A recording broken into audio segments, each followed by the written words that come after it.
वाली बहू। शादी के पहले से ही विभा को कपड़े धोने का बड़ा शौक था। कभी नल के नीचे तो कभी तालाब के पास। अरे मेरी नीली वाली लुंगी नहीं दिख रही है। विभा की अम्मा, कहाँ रखी है लुंगी? अरे वो तो विभा ने परसों ही धोकर रखी थी आपकी अलमारी में, देखो वहीं होगी। वो ना मैंने आज धो दी, मुझे लगा कि गंदी हो गई होगी। अरे कैसे गंदी हो गई थी? उसे तो मैंने पहना भी नहीं। हे भगवान, इस लड़की के कपड़े धोने की आदत से परेशान हो गया हूँ मैं। जितना तो घर में राशन नहीं आता, उससे कहीं ज्यादा डिटर्जेंट पाउडर का खर्चा है। इसकी शादी करवा दो, शादी जाए अपने घर में ही करे काम, फिर चाहे घर के कपड़े धोने हो या पूरे गांव के। हाँ ठीक बोल रही हो, देखता हूँ मैं कोई लड़का। वो दिन भी आ जाता है जब विभा को देखने लड़के वाले आ जाते हैं। लड़की मुझे अच्छी लगी। होने वाली सास कहती है, बेटी अगर कुछ पूछना है तो पूछ लो। वैसे तो हमारी लड़की बहुत ही शर्मीली है, जो बोल दो वो मान लेती है, इसे क्या पूछना होगा। अरे कैसी बात कर रही हो माँ, मुझे इन लोगों के घर रहना है, सवाल तो कई है। हाँ हाँ बेटा, पूछ लो ना, क्या पूछना है। आप लोगों के घर कपड़े कौन धोता है? सास का मुंह बन जाता है। देखो, अगर तुम ये कहना चाहती हो कि तुम्हें कपड़े धोने नहीं आते तो सुन लो, कपड़े मैं ही धोती हूँ, लेकिन तुम्हारे आ जाने के बाद मैं रुमाल तक नहीं धोऊंगी। अरे चुप रहना भाग्यवान, बहू बेचारी घर आई नहीं, उसे डराना शुरू कर दिया। वो क्या है ना बिटिया, अभी तक तो ये कल्लू की माँ ही धोती थी, लेकिन अब तुम्हारे पापा तो दहेज में वॉशिंग मशीन देंगे ही। तभी विभा की माँ बोल पड़ती है, सवाल भी पूछा तो क्या। वैसे भाई साहब, मशीन की तो फिर भी कपड़े धोने की कैपेसिटी होती है। मतलब जो बिटिया दे रहे हैं ना विभा, इसे कपड़े धोने का बहुत शौक है। ये आप लोगों के क्या, आस पड़ोस गांव मोहल्ले सबके कपड़े धो दे और उफ तक ना करे। बाहर देखा नहीं आपने कितने कपड़े सूख रहे हैं, सब हमारी बिटिया ने ही तो धोए हैं। बस भी करो ना माँ, शर्म आ रही इतनी तारीफ सुनकर। और तो और एक दाग निकाल कर दिखाओ तो मान जाओ। हाँ अच्छा अच्छा, माफ करना बेटा, मैंने गलत समझा। हमें तो रिश्ता बहुत पसंद है। और ऐसे जुड़ जाता है रिश्ता कपड़े धोने का शौक रखने वाली विभा का। उसकी शादी हो जाती है कोयला फैक्ट्री में काम करने वाले कल्लू के साथ। शादी के बाद अचानक विभा चिल्लाती हुई सास के पास आती है। सासू माँ, अरे सासू माँ कहाँ है आप? ये तो धोखा है, धोखा दिया आप लोगों ने मुझे। इसे ससुर के चक्कर के बारे में पता चल गया। अरे तो उसमें तुझे क्यों धोखा मिला है? अरे नल में पानी नहीं आता, कपड़े कैसे कब धुलेंगे? अच्छा अच्छा, तू पानी नहीं आ रहा उसकी बात कर रही है। तो आपने क्या सोचा? कुछ नहीं।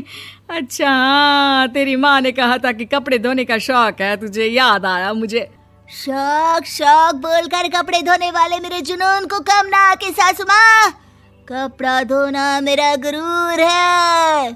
तभी पति भी वहाँ आ जाता है। अभी अभी मैंने इसे सनी देओल की फिल्म दिखाई है, उसी के डायलॉग मार रही है माँ। अच्छा सुन, साफ साफ बता रही हूँ, पानी सुबह 4 से 6 और शाम को 10 से 12 आता है, समझी?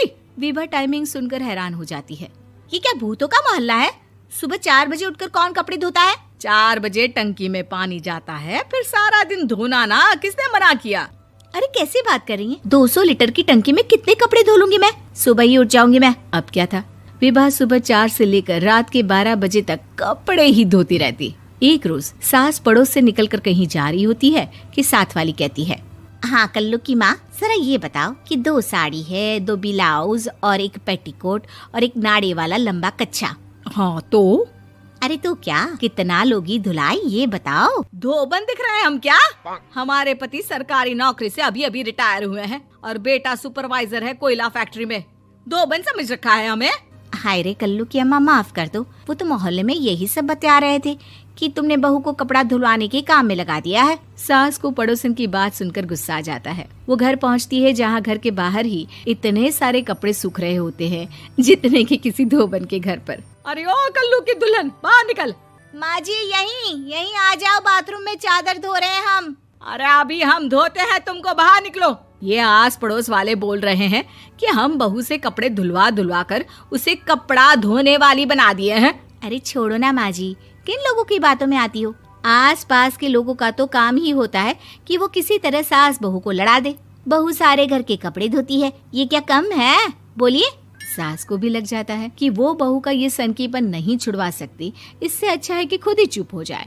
एक रोज सास और बहू मंदिर जाते हैं, जहाँ सास की साड़ी वहाँ खड़ी भीख मांगने वाली से मिलती है। माँ जी क्या बात है, आपकी साड़ी उस भिखारन से कितनी मिल रही है ना? हाँ हाँ देखो तो, दोनों की साड़ी मिल रही है। क्या बात है कल्लू की अम्मा, तुम खुद को तो अफसर की बीवी बताती हो और ऐसी सिंपल सी प्लेन साड़ी पहनकर घूमती हो।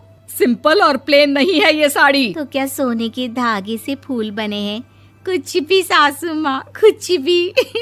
हाँ बने थे इस साड़ी में सोने के धागे से फूल। मेरे पति लेकर आए थे मद्रास से स्पेशली मेरे लिए 10,000 की।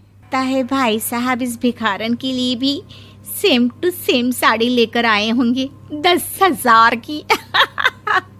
सास उस वक्त तो कुछ नहीं कहती, लेकिन बहू के साथ घर आती है और अलमारी से एल्बम निकाल कर लाती है। ये साड़ी देख रही है, ये वही साड़ी है जिसे मैंने अभी पहना था। इस साड़ी में ये जो चमकदार फूल दिख रहे हैं ना, ये सोने के धागों से काढ़े गए हैं।